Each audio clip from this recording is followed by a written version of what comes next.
नमस्कार दोस्तों, आनंद study struggle में आप सभी लोगों का स्वागत है। आज के इस वीडियो में क्वाड्रेटिक इक्वेशन यानी द्विघात समीकरण में इबारती प्रश्नों को देखेंगे, यानी वर्ड वाले प्रश्नों को देखेंगे जो कि शब्दों में लिखे होते हैं। तो चलिए वीडियो स्टार्ट करते हैं।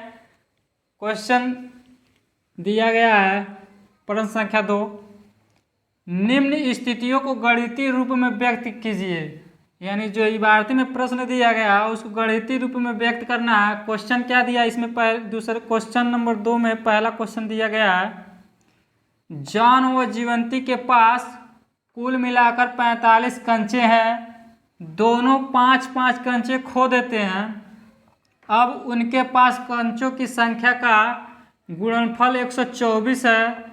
तो हम जानना चाहेंगे कि आरंभ में उनके पास कितने कच्चे थे। ठीक है, क्वेश्चन दिया गया है हमारा पहला, इसे लिखेंगे हल। क्वेश्चन में देखिए क्या कर रहा है, जॉन और जीवंती के पास कुल मिलाकर 45 कच्चे हैं। ठीक है, पहला पॉइंट हमारा दिया 45 कंचे हैं। ठीक है, तो यहाँ लिखेंगे कुल कंचे की संख्या बराबर, कंचे की संख्या बराबर कितना दिया है, 45। यहाँ कोष्टक में लिख दीजिए प्रश्न से। ठीक है, प्रश्न से। अब देखिए क्या कर रहा है, दोनों 5-5 कच्चे खो देते हैं। अब उनके पास कच्चों की संख्या का गुणनफल 124 है। हमें जानना चाहेंगे कि आरंभ में उनके पास कितने कच्चे थे। हमें पता ही नहीं है कि जॉन और जीवंती के पास कितने कितने कच्चे हैं। तो हम सबसे पहले मान लेंगे, माना जॉन के पास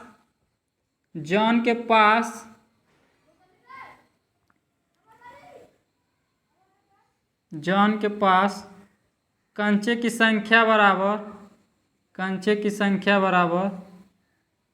की संख्या बराबर यक्स।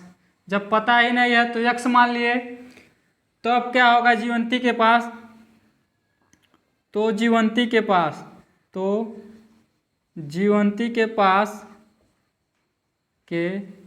पास कच्चे की संख्या बराबर। अब देखिए इसमें दो चीज़ हमको पता है, कुल कच्चे की संख्या 45 है।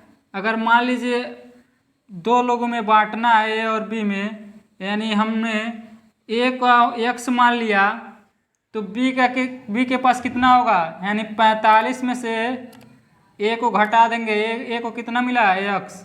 ठीक है, तो बी के पास 45 माइनस एक्स बचा। अंकों में इसको समझ लीजिए, जैसे कुल 100 रुपया है। ठीक है, इसको दो लोगों में बांटना है, ए और बी में। तो हम बी को 20 रुपया दे दिए, ए को 20 रुपया मिल गया। अब बी को कितना रुपया मिला होगा, बी को कितना रुपया मिलेगा, कुल में से यानी 100 कुल है, 100 रुपया कुल टोटल है। कुल में से ए को जितना मिला उतना घटा देंगे, तभी ना मालूम चलेगा कि बी को कितना रुपया मिला है। तो इसी तरह अब यहाँ देखिए, इसी तरह कुल में से, कुल कच्चे की संख्या 45 है और जॉन को एक्स मिल गया, तो जीवंती को यानी एक्स घटा देंगे तभी ना जानेंगे कि जीवंती के पास कितने रुपये मिलेंगे। इसी तरह जीवंती के पास कुल कच्चों की संख्या 45, टोटल में से पहला जितना पाया उतना घटा देंगे, हो जाएगा। अब देखिए प्रश्न में फिर कह रहा है, दोनों 5-5 कच्चे खो देते हैं। अब उनके पास कच्चों की संख्या का गुणनफल, दोनों क्या करते हैं, दोनों 5-5 कच्चे खो देते हैं। दोनों यानी जॉन के पास 5 कच्चे खो देने के बाद, 5 कंचे खो देने के बाद कंचे की संख्या बराबर, कंचे की संख्या बराबर, भैया मान लीजिए आपके पास 100 रुपया है, अब 100 रुपया 100 रुपया है, 20 रुपया खो देंगे तो इसी में से ना घटाएंगे, -20 करेंगे। 25 रुपया है, 3 रुपया खो देंगे तो इसी में से ना 3 रुपया घटाएंगे।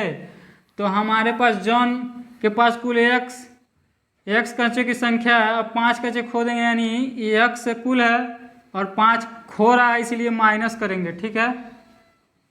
इसी तरह जीवंती के पास हो जाएगा, जीवंती के पास 5 कंचे खो देने के बाद कच्चे की संख्या बराबर, जीवंती के पास टोटल कितना है 45 माइनस एक्स, 5 कच्चे खो रहा है यानी 45 टोटल है, 45 माइनस एक्स टोटल है जीवंती के पास, और 5 खो दे रहा फिर -5 कर देंगे, यानी इसको क्या करेंगे अचर पद में से अचर पद को ये माइनस घटा देंगे, तो इसको हल करेंगे तो क्या हो जाएगा 40 माइनस एक्स। जीवंती के पास इतना बचा कच्चे की संख्या। अब देखिए प्रश्नानुसार लिखेंगे, प्रश्नानुसार क्यों में हमें यहाँ लिख रहे हैं प्रश्नानुसार, क्योंकि अब प्रश्न से चलेंगे, प्रश्न के हिसाब से। देखिए अब कह रहा अब खो देने के बाद अब उनके पास कच्चों की संख्या का गुणनफल, यानी खोने के बाद जो कच्चों की संख्या का गुणनफल है वो है 124 है।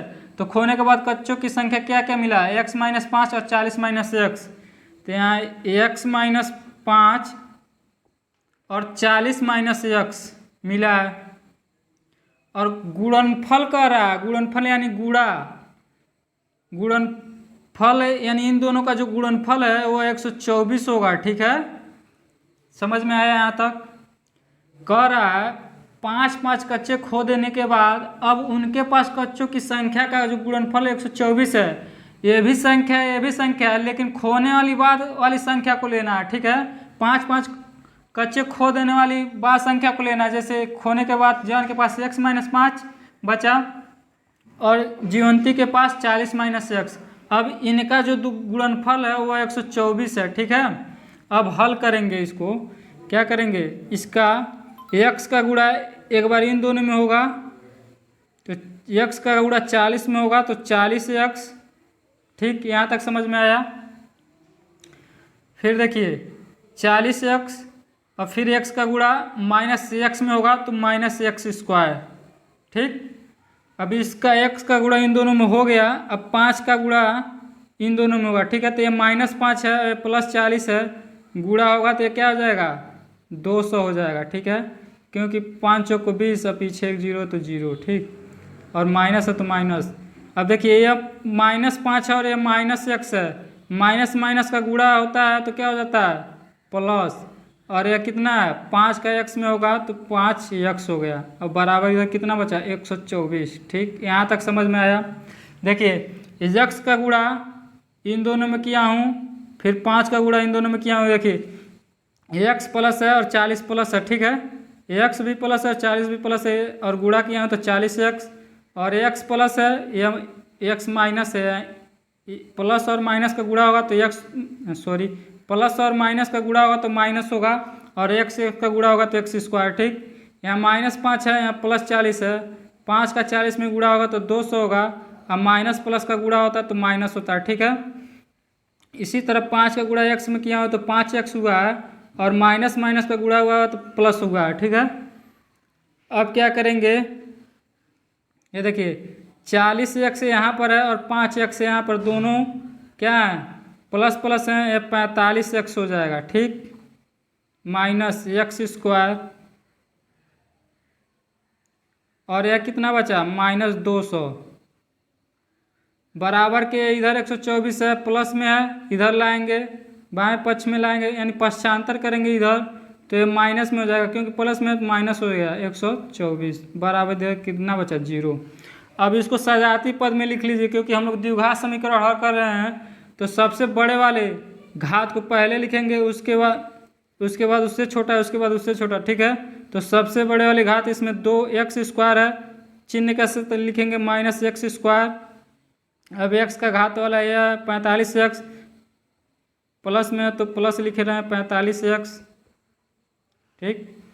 अब ये देखिए -200 है या -124 है, जोड़ेंगे तो यह कितना हो जाएगा -324 बराबर 0। ठीक, अब ये देखिए यहाँ माइनस में आया है, माइनस से गुणा कर देंगे, यानी यहाँ माइनस से जब गुणा कर, दोनों पक्षों में माइनस से गुणा कर दे रहे हैं, तो माइनस का जब गुणा करेंगे इसमें तो माइनस माइनस क्या हो जाएगा प्लस हो जाएगा, और इसमें माइनस का गुणा होगा तो कितना हो जाएगा माइनस हो जाएगा 45x, क्योंकि प्लस और माइनस का गुणा होगा तो माइनस होगा। ठीक है, अब देखिए माइनस का इसमें भी गुणा होगा, इसको प्लस में लाने के लिए हमें यहाँ माइनस का गुणा कर रहे हैं। ठीक है, तो इसमें गुणा किए हैं माइनस का तो सब में होगा। ठीक है, न कि इसी बार में। तो यहाँ माइनस का गुणा किया हूँ तो माइनस पहले से है ही, और माइनस का गुणा किया हूँ तो माइनस माइनस प्लस हो गया, और फिर माइनस का गुणा इसमें प्लस में किया हूँ तो माइनस हो गया, फिर माइनस का गुणा इसमें माइनस में किया हूँ तो +324 बराबर 0। यही हमारा आंसर हो जाएगा। ठीक है, क्योंकि हमको क्या लिखना, गणितीय रूप में व्यक्त करना है, लिखेंगे आंसर यही होगा। अतः यहाँ लिख सकते हैं, मेरा जगह यहाँ नीचे नहीं है, यहाँ लिख सकते हैं अतः जॉन के पास जितने भी कच्चे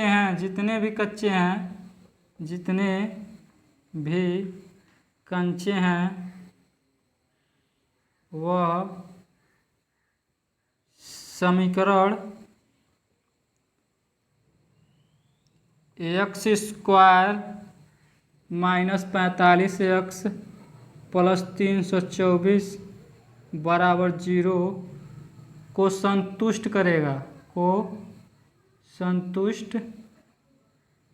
करेगा। अगर आप जानना चाह रहे हैं कि जॉन के पास कितने कच्चे हैं और जीवंती के पास कितने कच्चे हैं, तो इनका आप गुणनखंड कर दीजिएगा, निकल कर आ जाएगा कि जॉन के पास कितने कच्चे हैं। अब हम लोग पहला सवाल, अभी दूसरे का क्वेश्चन का हम लोग पहला सवाल हल किए हैं, अब हम लोग देखेंगे दूसरा क्वेश्चन।